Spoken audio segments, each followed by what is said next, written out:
Olha, vou te contar algo que descobri em mais de 30 anos de consultório, atendendo milhares de mulheres. E é uma verdade que dói, que ninguém tem coragem de te dizer na cara, mas que pode estar arruinando completamente seus relacionamentos sem você perceber. Existe uma série de comportamentos, de hábitos que desenvolvemos conforme envelhecemos, que literalmente afastam as pessoas de nós.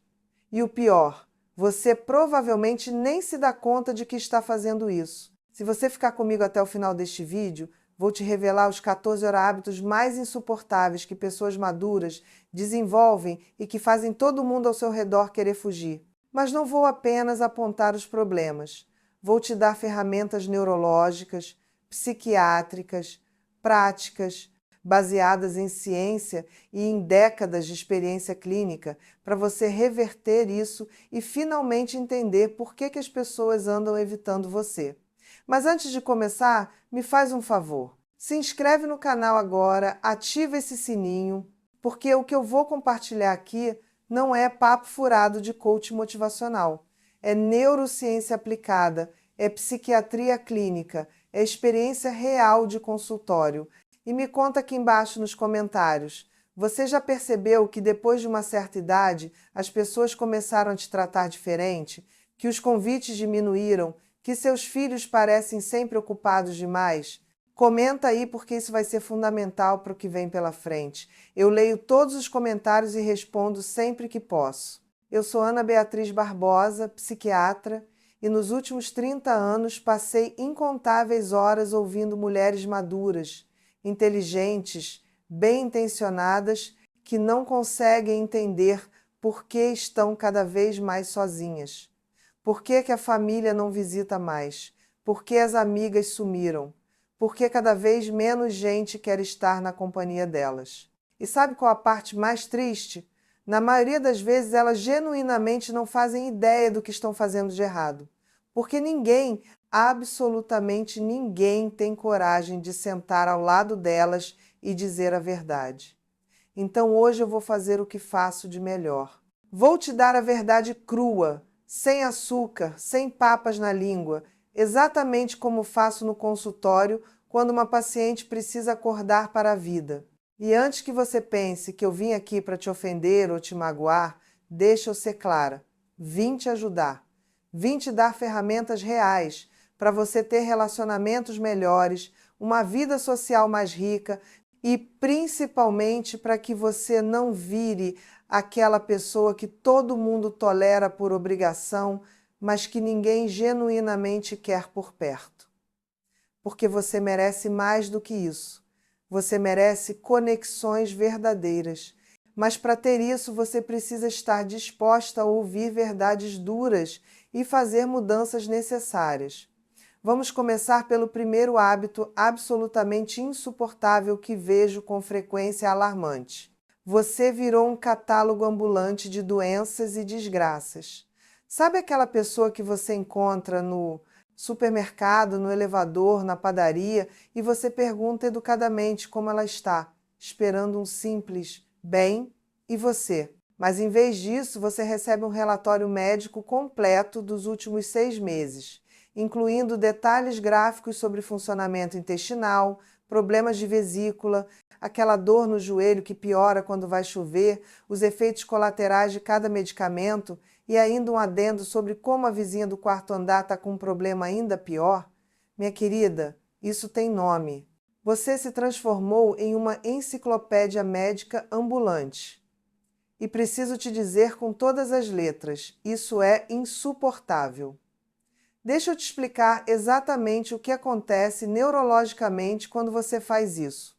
Nosso cérebro é programado evolutivamente para buscar interações que nos façam sentir bem, que liberem dopamina e serotonina, que nos tragam prazer ou pelo menos paz. Quando alguém te vê de longe e seu cérebro já começa a ter uma resposta de estresse antecipatório, porque sabe que vai ouvir 20 minutos de reclamações sobre doenças e sintomas, esse cérebro literalmente programa rotas de fuga.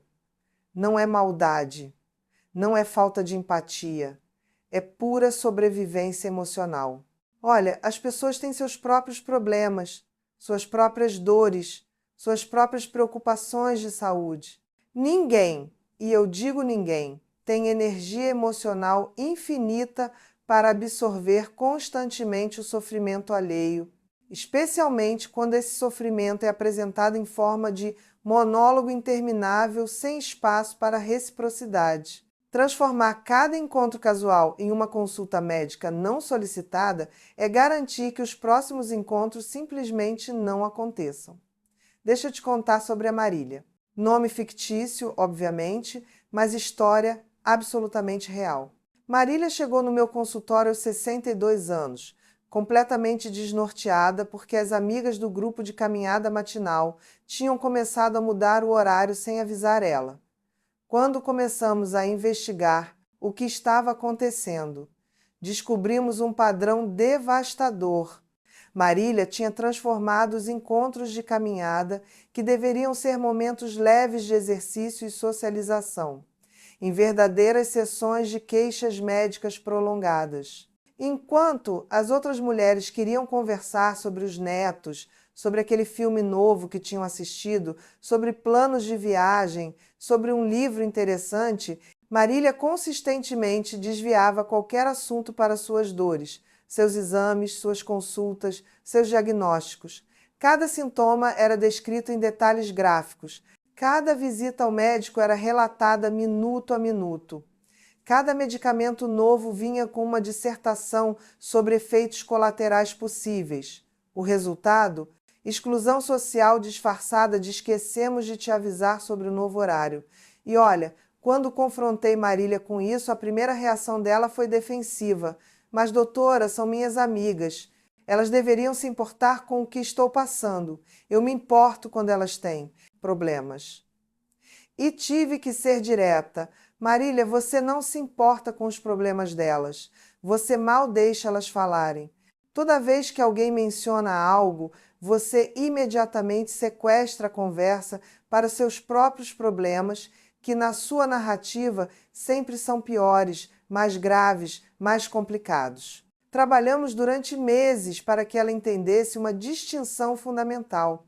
Existe uma diferença gigantesca entre compartilhar algo importante pontualmente, quando você realmente está passando por uma situação difícil de saúde e precisa de apoio, e transformar sua identidade inteira em uma coleção de diagnósticos.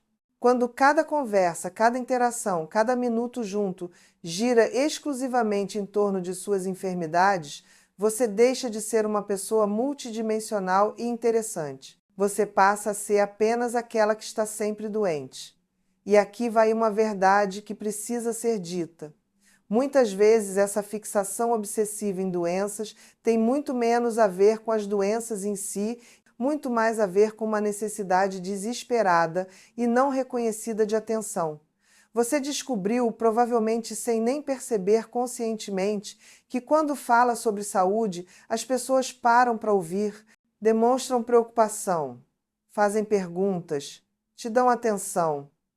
Então, seu cérebro, de forma completamente inconsciente, transformou isso em sua principal e às vezes única ferramenta de conexão social. Mas aqui está o problema. Essa ferramenta tem prazo de validade curtíssimo. Compaixão genuína tem limite. Quando as pessoas percebem que você está usando problemas de saúde como moeda de troca emocional, como forma de garantir atenção e centralidade nas conversas, elas se afastam.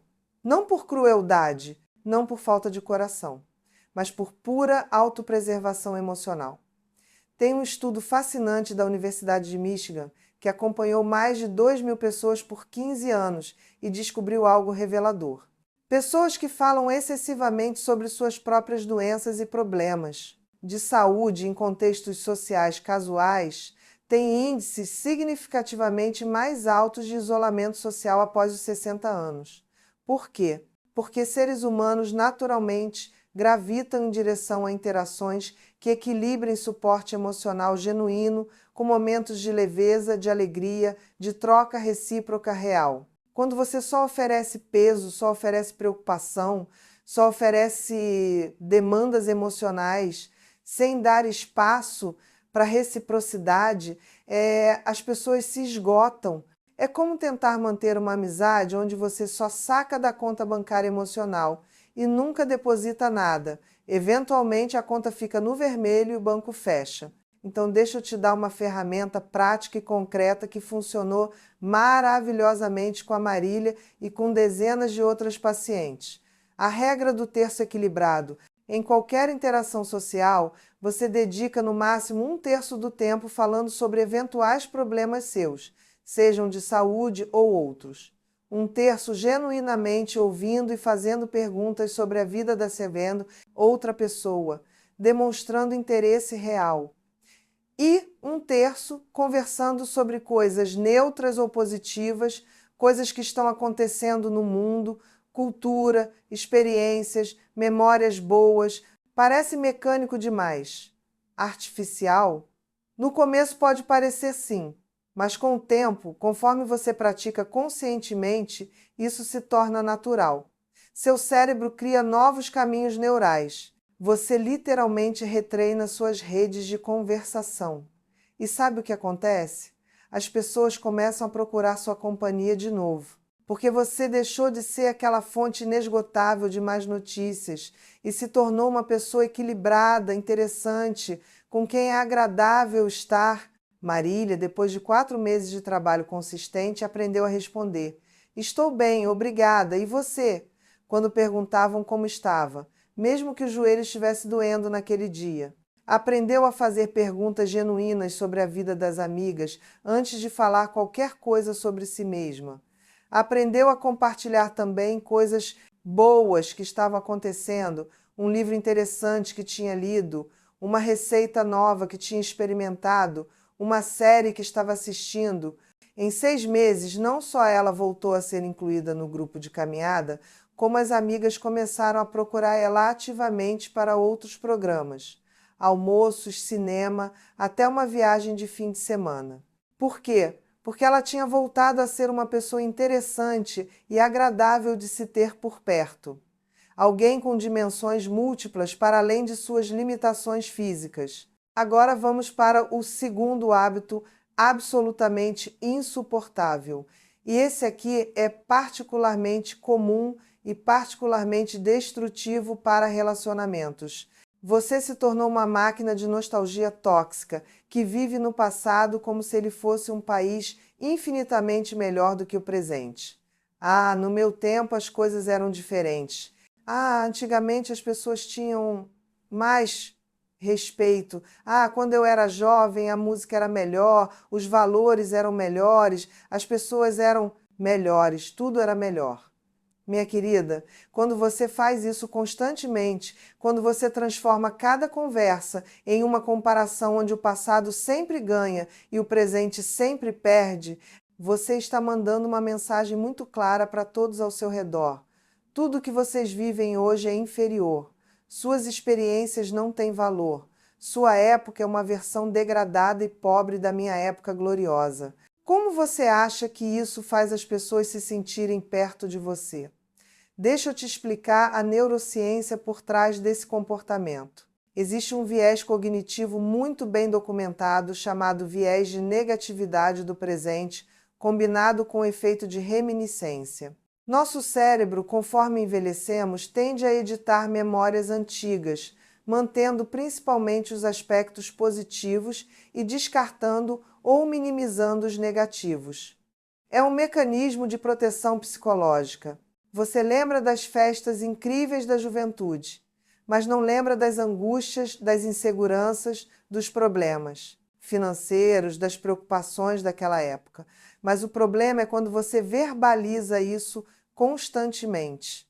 Quando você transforma essas memórias editadas e idealizadas em arma para diminuir e invalidar as experiências de quem está vivendo agora.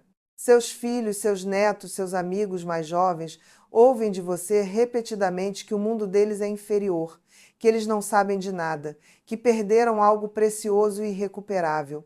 Isso não cria conexão, cria ressentimento. Pensa na crueldade implícita desse comportamento. Imagina que você está contando para alguém sobre algo que te deixou genuinamente feliz hoje. Uma conquista pequena, uma experiência positiva, um momento de alegria. E a pessoa responde: Ah, mas isso não é nada comparado com o que eu vivi. No passado as coisas eram realmente especiais. O que você está vivendo é uma versão diluída e sem graça. Você acabou de ter sua alegria minimizada, sua experiência desqualificada, seu momento presente transformado em algo secundário e sem valor. Quem, me diz, quem gosta de estar perto de alguém que constantemente diminui e invalida suas experiências? Ninguém. E tem um dado que deveria fazer você pensar seriamente. Estudos longitudinais mostram que pessoas que vivem mentalmente presas ao passado, que constantemente o idealizam e o usam como vara de medida para criticar o presente, têm índices significativamente mais altos de depressão e isolamento social progressivo. Por quê? Porque ninguém quer viver em um museu ambulante. As pessoas querem conexão no presente, querem compartilhar o que está acontecendo agora em suas vidas, querem construir memórias novas, não ficar eternamente revisitando as antigas como se fossem relíquias sagradas intocáveis. E quando você se recusa a habitar o presente, você automaticamente se exclui das possibilidades de conexão que esse presente oferece. Deixa eu te contar sobre Carmen. Ela chegou no meu consultório aos 58 anos, profundamente magoada, porque os filhos adultos tinham começado a inventar desculpas para não levá-la nos almoços de domingo. Quando começamos a desvendar o que estava acontecendo, um padrão ficou cristalino. Cada almoço de domingo se transformava inevitavelmente em uma aula sobre como tudo era melhor antigamente. Os netos queriam falar sobre os jogos que estavam jogando, sobre os youtubers que seguiam, sobre as músicas que curtiam, sobre seus sonhos e planos. E Carmen respondia a cada compartilhamento empolgado com alguma variação de "no meu tempo é que era bom de verdade. Isso que vocês têm hoje não vale nada, vocês não sabem o que estão perdendo." Os netos ficavam entediados, depois frustrados, depois simplesmente paravam de compartilhar qualquer coisa. Os filhos ficavam irritados vendo os próprios filhos sendo constantemente diminuídos. E Carmen não entendia por quê. Ela achava que estava educando, compartilhando sabedoria, ensinando valores importantes. O que ela estava fazendo, na realidade, era alienando sistematicamente toda a família. Tivemos que trabalhar duro durante meses para ela compreender conceitos fundamentais. Primeiro, valorizar o passado não significa nem exige desvalorizar o presente. Segundo, se ela queria conexão verdadeira e profunda com a família, ela precisava estar genuinamente presente no tempo deles, não apenas projetar constantemente o tempo dela.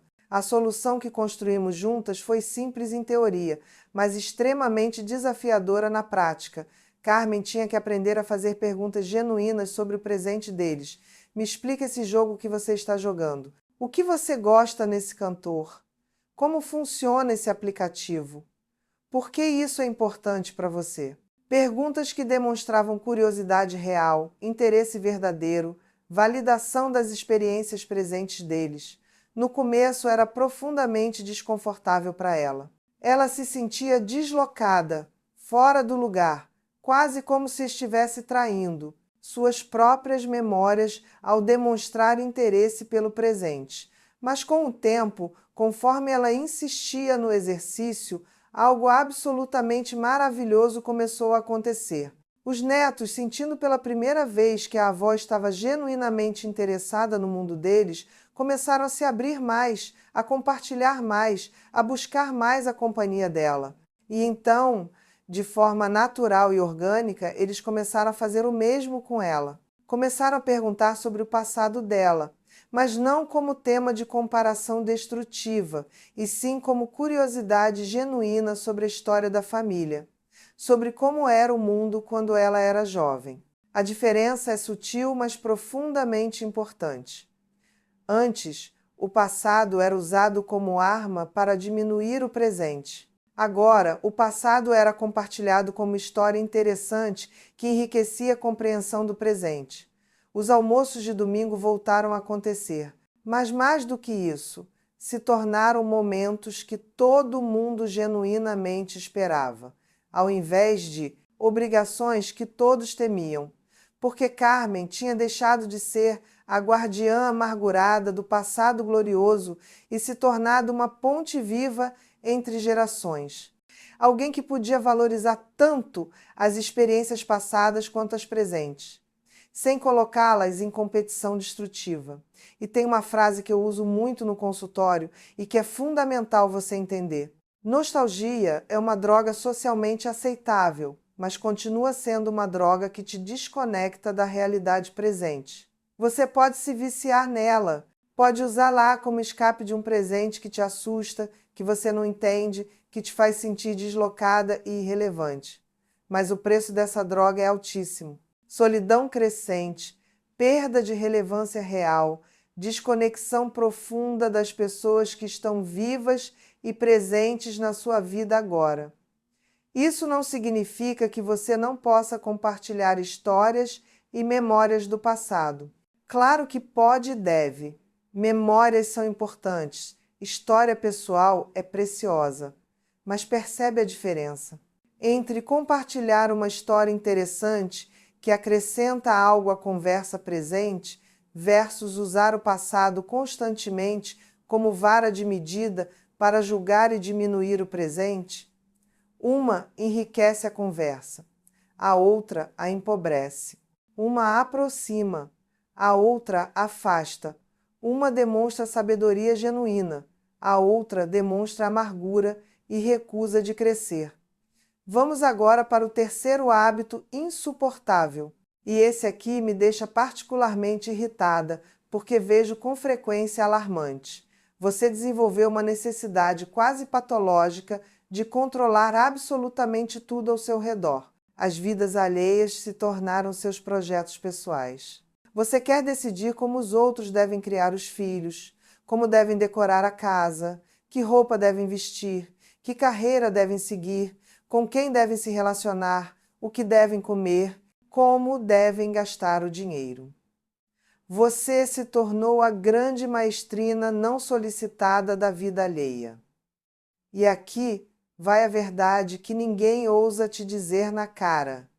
Ninguém, absolutamente ninguém, pediu sua regência. Ninguém te nomeou gerente geral de decisões alheias. E sua interferência constante não é lida como cuidado e preocupação. É lida como invasão e desrespeito profundo. Existe uma explicação psicológica importante para entender por que isso acontece. Conforme envelhecemos, muitas vezes começamos a sentir que estamos perdendo controle sobre aspectos fundamentais da nossa própria vida. A saúde que antes era algo garantido, agora tem limitações. O corpo não responde mais como antes. A relevância profissional diminui ou desaparece completamente com a aposentadoria. Os filhos crescem e não precisam mais de nós da mesma forma dependente que antes. Enfim, há uma sensação crescente e muitas vezes angustiante de perda de controle. Então, de forma completamente inconsciente, tentamos compensar essa perda de controle sobre nossa própria vida, controlando o que está ao nosso alcance. As outras pessoas, as escolhas delas, as vidas delas. É um mecanismo de defesa psicológica, mas é também um tiro absolutamente certeiro no pé dos seus relacionamentos. Quando você não para de dar palpites não solicitados sobre cada aspecto da vida alheia, o que as pessoas ouvem não é "eu me importo profundamente com você e quero o melhor para você". O que elas ouvem é uma mensagem muito diferente e muito destrutiva.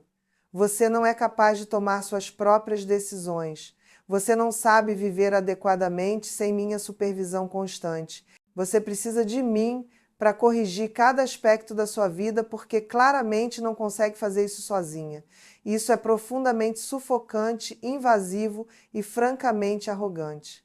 Não importa quantos anos de experiência de vida você tenha, você não tem o direito de impor suas visões como se fossem verdades absolutas e universais. Deixa eu te contar sobre Teresa. Ela chegou no meu consultório aos 55 anos, em prantos, completamente destruída, porque a filha tinha acabado de dizer que precisava de um tempo sem contato. Teresa não conseguia entender. Eu só quero ajudar, só quero o bem dela, só quero que ela não cometa os erros que eu cometi. Quando começamos a desvendar a dinâmica da relação, ficou absolutamente claro o que estava acontecendo. Teresa tinha opinião formada e verbalizada sobre absolutamente cada aspecto da vida da filha. A carreira que ela escolheu era muito arriscada, não oferecia segurança suficiente. O namorado não era bom o suficiente, não tratava ela como merecia. O apartamento era pequeno demais, mal localizado. A forma como decorou não fazia sentido, até a marca de café que comprava estava errada.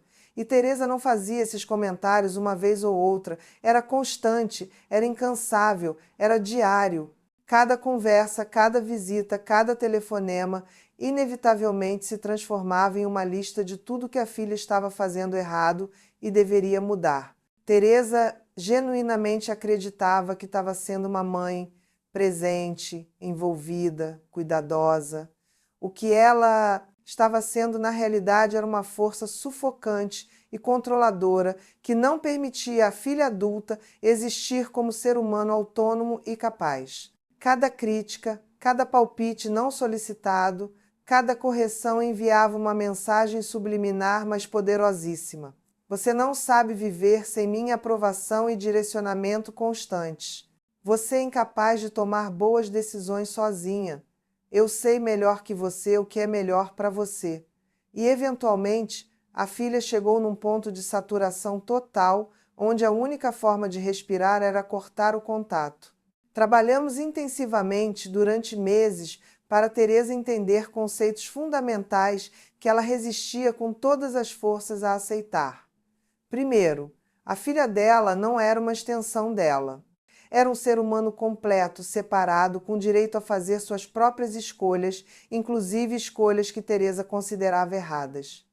Segundo, erro faz parte do crescimento humano. Proteger alguém de todos os erros possíveis não é amor, é aprisionamento que impede desenvolvimento real. Terceiro, e talvez mais importante, existia uma diferença abismal entre opinião solicitada e opinião imposta. Quando alguém te pede conselho, quando alguém busca ativamente sua perspectiva, maravilhoso.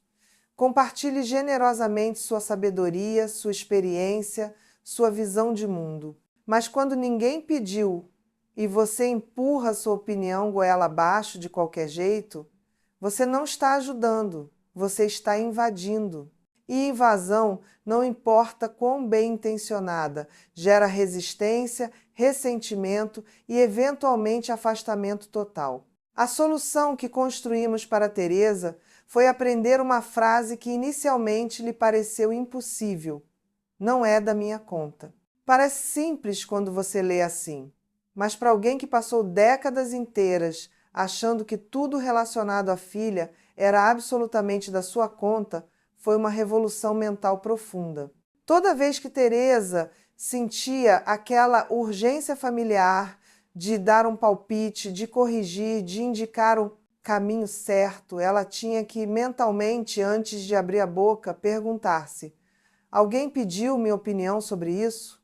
Se a resposta fosse não, ela tinha que repetir mentalmente: não é da minha conta, e morder a língua. Foi torturante no começo. Ela me dizia em cada sessão como era difícil, como ela via a filha fazendo escolhas que ela tinha certeza que não iam dar certo, e como era quase fisicamente doloroso não intervir. Mas eu a mantinha firme. Teresa, você tem que escolher. Você quer estar certa ou você quer ter uma relação com sua filha? Porque nesse momento da vida de vocês, você raramente vai conseguir os dois simultaneamente. Leve alguns meses, mas Teresa começou a conseguir. Começou a morder a língua. Começou a deixar a filha tomar decisões sem interferência. Começou a responder com perguntas em vez de direcionamentos. Como você se sente sobre essa decisão? O que você está pensando fazer? Em vez de você não pode fazer isso, está errado, você deveria fazer assado. E sabe o que aconteceu? algo que Teresa jamais tinha previsto ou esperado. A filha, sentindo-se pela primeira vez em anos genuinamente respeitada como adulta capaz, começou a se aproximar de novo. Começou a ligar mais frequentemente. Começou a compartilhar mais da vida dela. E, curiosamente, começou a pedir conselhos. Sim, pedir. Porque agora ela sabia que Teresa não ia usar cada oportunidade para tomar controle e impor sua visão. Ela ia genuinamente compartilhar uma perspectiva que a filha era livre para considerar ou não. A relação que tinha estado à beira da ruptura total se reconstruiu, não da noite para o dia. Levou tempo, levou paciência, levou Teresa genuinamente fazendo o trabalho interno de soltar controle. Mas aconteceu. E Teresa me disse numa das últimas sessões algo que me emocionou profundamente. Doutora, eu passei anos tentando controlar a vida da minha filha, achando que assim a manteria perto de mim. O que eu estava fazendo era empurrando ela para longe. Quando finalmente soltei, quando finalmente a respeitei como adulta, ela voltou. Mas voltou diferente. Voltou porque quis, não porque era obrigada. Quarto hábito absolutamente insuportável: a competição perpétua de sofrimento. Você conhece exatamente do que estou falando. Alguém compartilha que está com dor nas costas e você imediatamente, sem nem respirar, responde que sua dor é infinitamente pior, mais intensa, mais duradoura, mais complicada. Alguém menciona a preocupação com o filho e você já emenda seu problema, que é dramaticamente mais grave. Alguém fala de cansaço e você instantaneamente lista 37 razões pelas quais você está incontestavelmente mais cansada. Minha querida, relacionamento não é Olimpíada de desgraças, onde você precisa ganhar a medalha de ouro em sofrimento. Essa necessidade doentia de sempre sofrer mais, de sempre ter o problema maior, de sempre ser a que está em situação pior, é profundamente destrutiva para qualquer possibilidade de conexão real. Isso está relacionado com um conceito que chamo de sequestro de empatia. Quando alguém compartilha algo vulnerável com você, essa pessoa está buscando fundamentalmente conexão humana, validação, às vezes apenas um ouvido atento e empático. Se você imediatamente desvia o foco de volta para você e para seu sofrimento supostamente maior, você está literalmente sequestrando a empatia que deveria fluir naturalmente em direção a outra pessoa. O resultado prático e inevitável: as pessoas param completamente de compartilhar coisas com você. Por que alguém iria se abrir, se vulnerabilizar, buscar conexão, se sabe com certeza absoluta que você vai transformar qualquer conversa em um monólogo interminável sobre você mesma e seus problemas sempre maiores? Ninguém faz isso. As pessoas simplesmente param de compartilhar e você fica cada vez mais isolada, rodeada apenas de conhecidos superficiais que mantêm conversas sobre tempo e trânsito porque aprenderam que qualquer coisa mais profunda vai ser sequestrada. Neurocientificamente falando, quando alguém é genuinamente ouvido com atenção real e empática, o cérebro dessa pessoa libera ocitocina, o hormônio poderoso da conexão e do bem-estar social. Mas quando essa pessoa percebe rapidamente que, na verdade, você não estava interessada, apenas aguardando impacientemente sua vez de falar sobre você, o que o cérebro libera é cortisol, o hormônio do estresse e da ameaça social. Você está literalmente, neurologicamente, treinando o cérebro das pessoas ao seu redor a associar, interagir com você com uma experiência estressante e desagradável. Deixa eu te contar sobre Sônia, 63 anos, que chegou no consultório completamente perplexa porque suas amigas de décadas tinham parado de responder mensagens, de retornar ligações. Quando analisamos detalhadamente as interações dela, um padrão ficou cristalino e repetitivo. Toda vez que qualquer pessoa compartilhava algo, Sônia tinha uma resposta automática invariável. Eu também, mas no meu caso é infinitamente pior. Por quê? A amiga mencionava ter ido a uma consulta médica recente. Sônia imediatamente falava das 5 consultas que ela tinha tido só naquela semana e como cada uma tinha revelado algo mais preocupante. A amiga compartilhava a preocupação com o marido que andava distante. Sônia emendava com todos os problemas muito mais graves e complicados do casamento dela. A amiga dizia que estava cansada depois de uma semana puxada. Sônia dava uma palestra de 20 minutos sobre como ela estava exponencialmente mais exausta, porque sua vida era obviamente muito mais difícil. Trabalhamos intensamente algo que para Sônia foi revolucionário, mas extremamente desafiador: a arte perdida de simplesmente ouvir, de estar presente na dor ou na alegria de outra pessoa sem imediatamente fazer about you. Ensinei a ela frases simples, mas poderosas. Nossa, que difícil isso. Deve ser para você. Como você está se sentindo com isso? Tem algo que eu possa fazer para ajudar? Frases que mantinham foco na outra pessoa, que validavam a experiência dela sem competição. Foi transformador não apenas para a vida social de Sônia, mas para a saúde mental dela mesma. Por quê? Porque essa competição constante e obsessiva de sofrimento mantinha Sônia perpetuamente focada apenas nos aspectos negativos da própria vida. Ela tinha treinado seu cérebro para buscar, identificar e magnificar problemas, porque problemas eram sua moeda de troca social. Ao começar a genuinamente ouvir e se interessar pelos outros, ela naturalmente saiu desse ciclo destrutivo de negatividade perpétua. Agora deixa eu te explicar de onde geralmente vem essa necessidade doentia de competir em sofrimento. Quase sempre está enraizada em uma carência profunda e não reconhecida de validação e atenção. Você sente, em algum nível profundo, que não recebe atenção suficiente, que é invisível, que ninguém realmente se importa. Então você tenta desesperadamente ganhar atenção, provando que seu sofrimento é o maior, o mais legítimo, o mais digno de preocupação e cuidado. Mas é uma estratégia que produz exatamente o efeito oposto do desejado.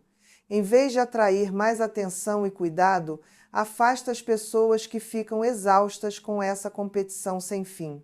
E tem também um componente geracional forte aqui. Muitas mulheres da sua geração foram ensinadas, explícita ou implicitamente, que sofrer, sacrificar-se, aguentar calada era quase uma virtude feminina fundamental. Quanto mais você sofria em silêncio, ou nem tão em silêncio assim, mais virtuosa e merecedora de respeito você era. Então, inconscientemente, você carrega essa crença profunda de que seu valor como pessoa está intrinsecamente ligado ao seu sofrimento. Mas deixa eu te dizer uma verdade libertadora. Ninguém te ama mais porque você sofre mais. Ninguém te valoriza mais porque você aguenta mais dor. As pessoas te amam e te valorizam por quem você é como ser humano, não por quanto peso você carrega. Para quebrar esse padrão destrutivo, Sônia teve que fazer um exercício que inicialmente lhe pareceu impossível, mas que eventualmente mudou tudo. Quando alguém compartilhasse algo, qualquer coisa, ela tinha que fazer pelo menos 3 perguntas genuínas sobre a situação da outra pessoa antes de permitir a si mesma falar qualquer coisa sobre si mesma. 3 perguntas simples, mas que demonstravam interesse e presença reais. Como você está lidando com isso emocionalmente? O que o médico disse exatamente? Como sua família está reagindo? Perguntas abertas que convidavam a outra pessoa a se aprofundar, a compartilhar mais, a ser verdadeiramente vista e ouvida. Foi revolucionário. As pessoas começaram a buscar ativamente a companhia de Sônia de novo, não porque ela tinha deixado de ter problemas próprios, mas porque ela tinha se tornado alguém que genuinamente ouvia, que oferecia espaço seguro para o outro existir plenamente na conversa. E, curiosamente, quando Sônia realmente precisava de apoio e compartilhava algo difícil que estava vivendo, as pessoas estavam muito mais disponíveis e presentes para ela. Por quê? Porque elas sabiam que não seria sequestrado para um monólogo interminável de 3 horas. Seria uma troca genuína e recíproca, onde elas poderiam realmente ajudar e apoiar. Quinto hábito insuportável. Você virou um disco completamente arranhado, repetindo as mesmas histórias, as mesmas piadas, os mesmos comentários de literalmente 20 ou 30 anos atrás. Você parou no tempo não só emocionalmente, mas também conversacionalmente. Se tornou previsível ao ponto da previsibilidade ser entorpecente. As pessoas ao seu redor já decoraram seu repertório inteiro. Quando você começa uma frase, elas já sabem exatamente para onde vai, como vai terminar, qual vai ser o punchline. Isso não é charme, nostálgico. É tédio cristalizado em formato humano. O cérebro humano é neurologicamente programado para ser atraído por novidade, por surpresa, por estímulos inesperados. Isso não é opcional. É como funcionamos em nível fundamental. Quando você se torna absolutamente previsível, quando não traz nenhum conteúdo novo para conversas, quando não lê nada diferente, não assiste nada novo, não experimenta nada fora da zona de conforto microscópica que construiu, você se torna mentalmente estagnada. E convenhamos brutalmente. Ninguém quer dedicar tempo precioso de vida a alguém que parou completamente de crescer, de aprender, de evoluir, de ter qualquer coisa nova para oferecer.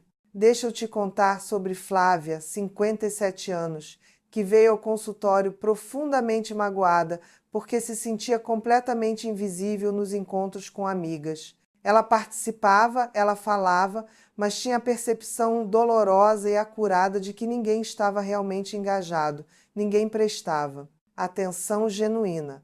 Quando investigamos sua rotina e seus hábitos, descobrimos algo revelador, mas também triste.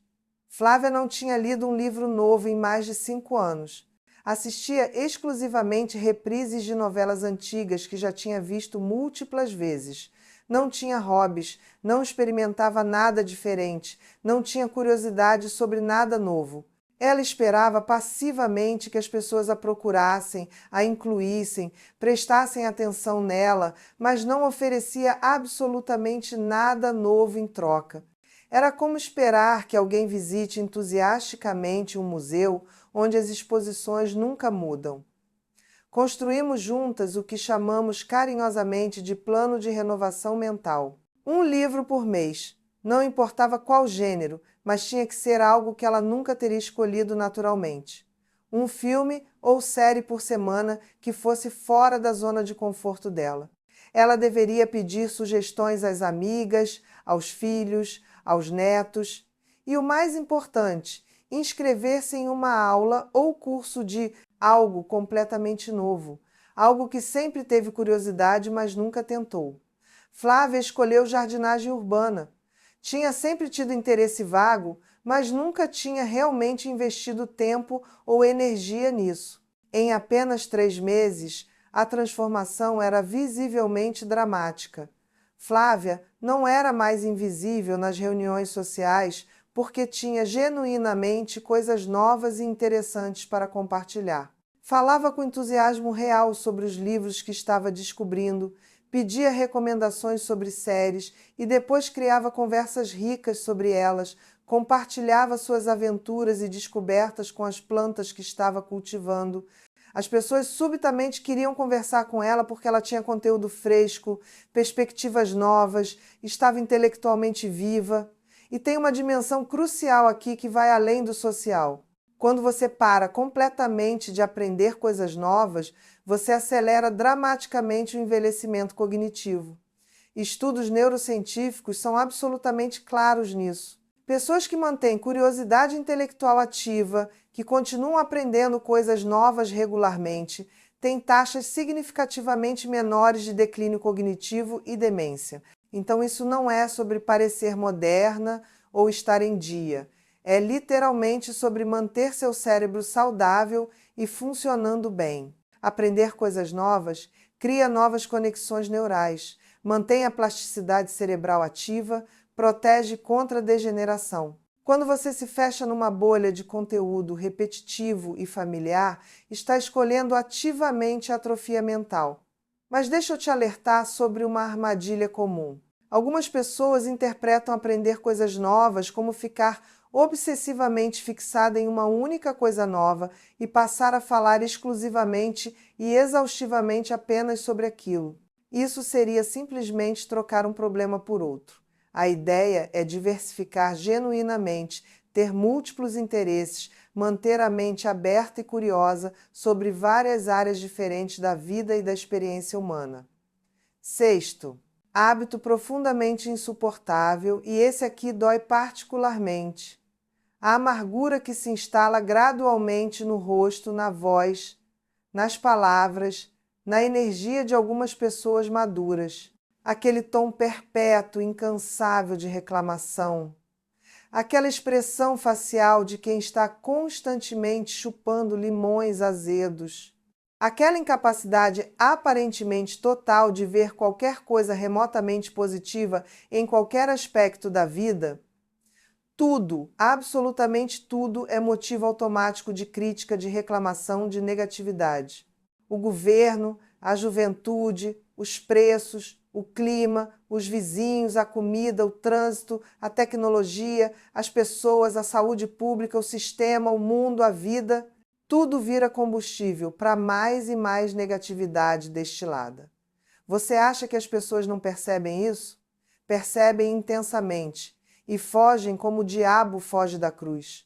Tem uma explicação neurológica importante para entender essa amargura crescente. Se não fizermos um trabalho consciente e consistente de regulação emocional conforme envelhecemos, nossa amígdala cerebral, a estrutura responsável por processar emoções negativas como medo e raiva, pode se tornar progressivamente hiperativa. Simultaneamente, o córtex pré-frontal, que deveria regular e modular essas emoções negativas, pode perder eficiência. O resultado prático e devastador, você se transforma numa usina de negatividade perpétua. Mas isso é fundamental entender, isso não é inevitável, não é destino biológico inescapável, é uma escolha, mesmo que seja uma escolha feita inconscientemente, através da falta de trabalho ativo em direção contrária. Você pode treinar deliberadamente seu cérebro para focar no que funciona, no que é bom, no que merece gratidão e apreciação. Agora me responde com honestidade brutal. Quando foi a última vez que você elogiou alguém genuinamente, sem segundas intenções, sem esperar nada em troca? Quando foi a última vez que você mencionou algo positivo que aconteceu sem precisar imediatamente adicionar um mais que cancelasse o positivo? Quando foi a última vez que você passou uma conversa inteira sem reclamar de absolutamente nada? Se você está tendo que fazer esforço significativo para lembrar, temos um problema sério e urgente aqui.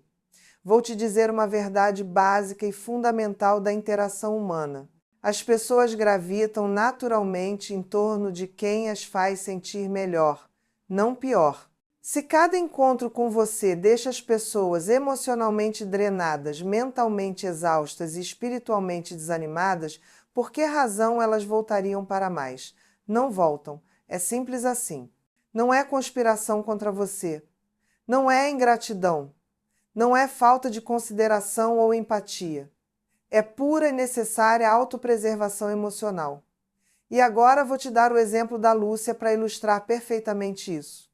Lúcia, 60 anos, chegou reclamando amargamente que a família inteira evitava visitar lá.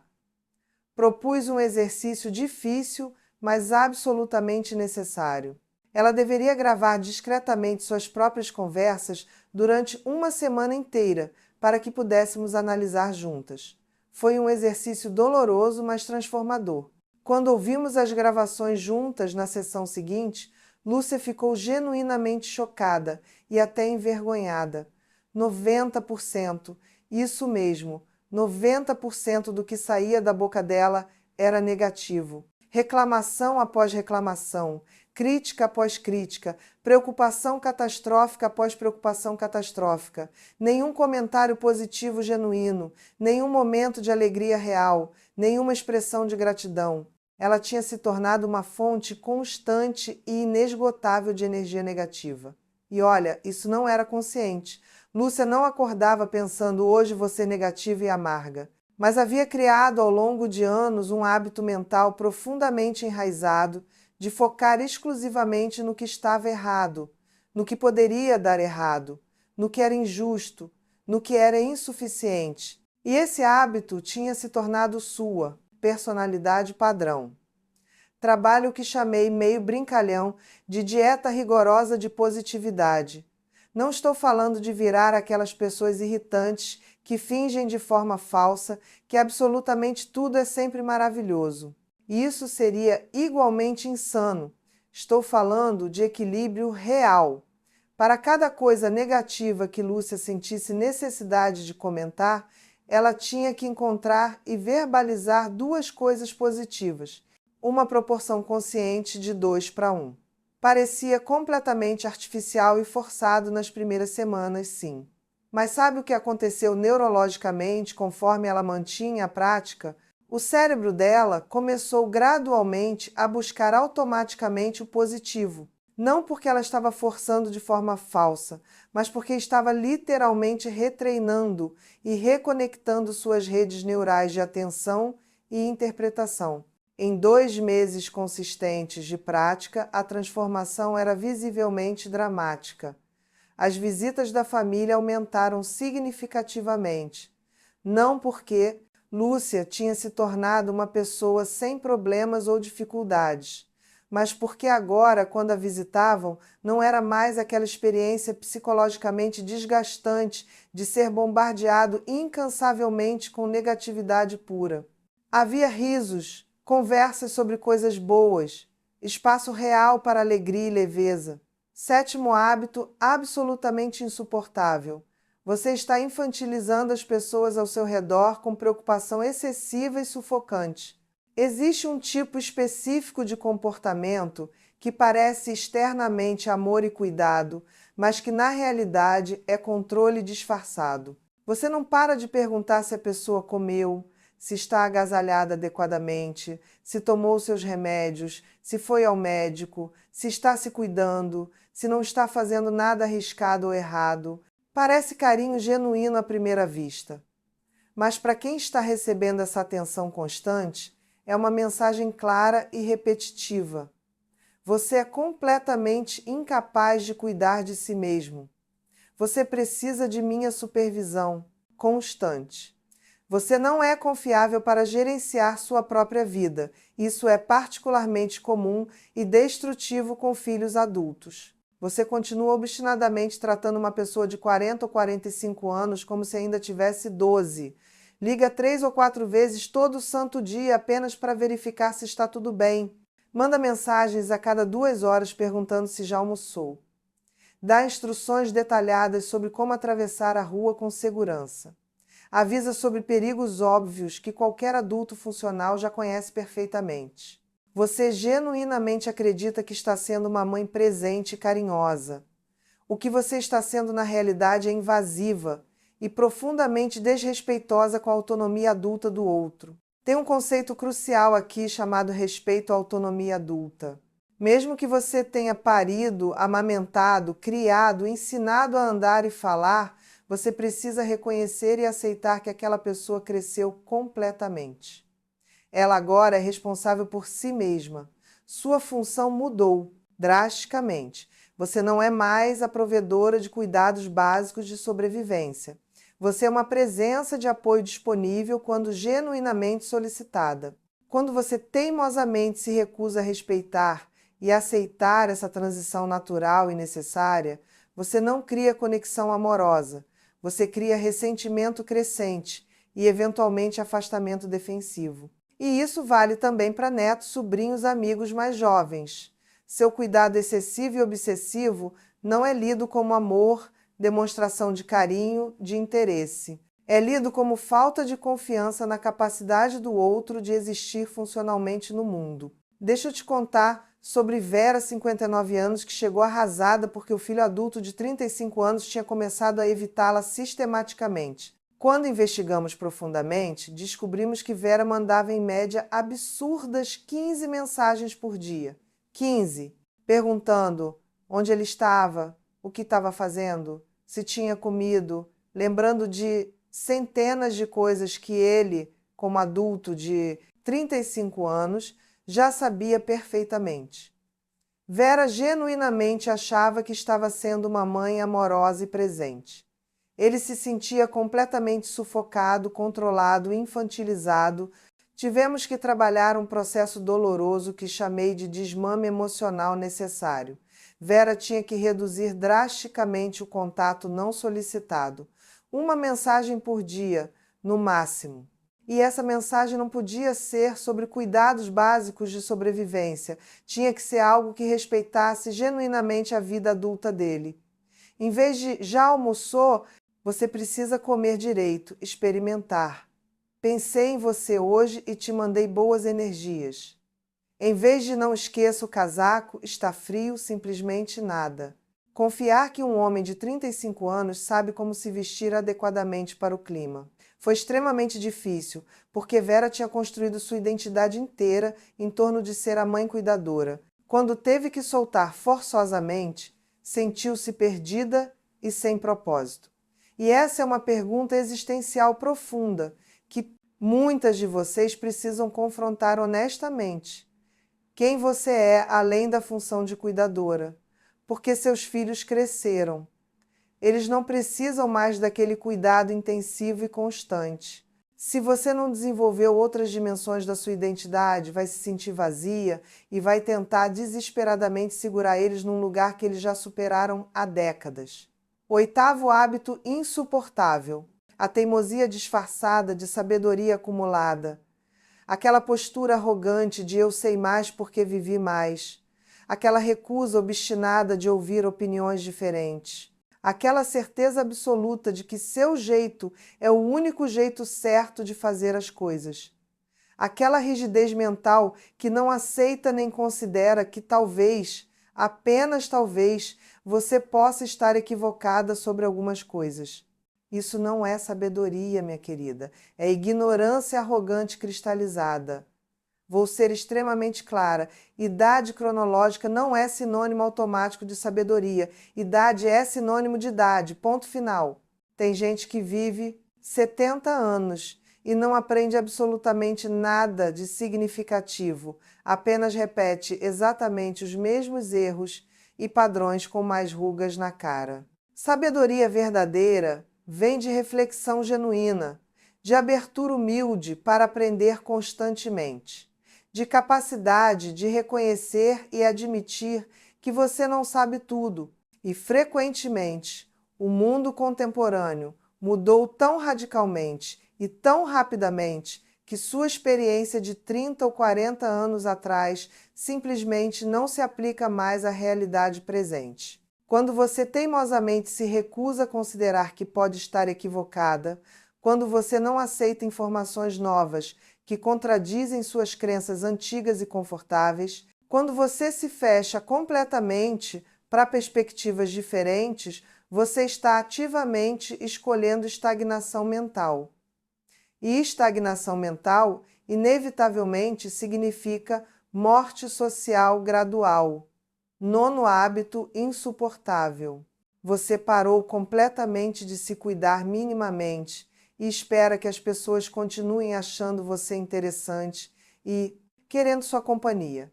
Deixou de se arrumar, de cuidar da aparência básica, da higiene pessoal adequada, da apresentação minimamente digna e quer que todo mundo ignore isso em nome de me aceitar exatamente como sou.